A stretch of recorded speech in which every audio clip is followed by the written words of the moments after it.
retour sur le plateau de TV Finance. Il est temps de retrouver Mathieu Driol, vous le voyez, pour les Market Movers. Bonjour Mathieu. Bonjour Roselyne.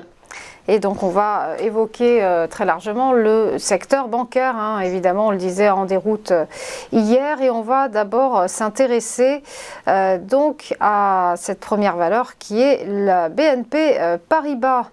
La BNP donc, qui a terminé lanterne rouge hier du CAC 40, la première banque de la zone euro s'est effondrée de moins 6,8%. La déconvenue se poursuit pour la BNP qui, après avoir atteint des sommets, dévisse de 12% en 5 séances.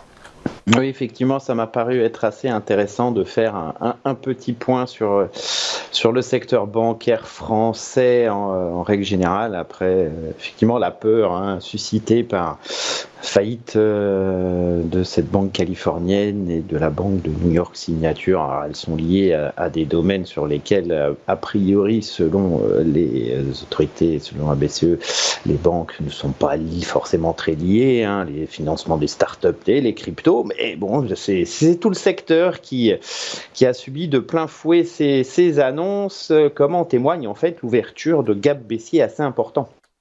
Alors, techniquement parlant, effectivement, depuis octobre, BNP Paribas suivait une tendance haussière, les cours étant passés de 42 à un peu plus de 67 en l'espace de quelques mois, un mouvement haussier qui a été bien construit et qui, effectivement, est maintenant dégradé avec la rupture hier du support majeur à 58,35. Cela provoque donc une entrée en correction qui est assez dynamique avec ce gap, avec effectivement ces bougies bel et bien baissières. Jusqu'où peut corriger la BNP?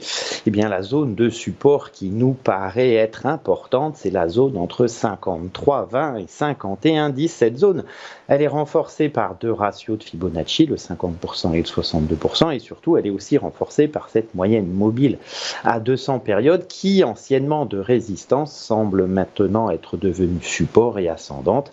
Alors il reste encore donc un petit peu de chemin à parcourir avant de trouver cette zone de soutien. Si on veut acheter BNP Paribas, il ne faut pas se presser surtout et attendre un test de cette zone de soutien.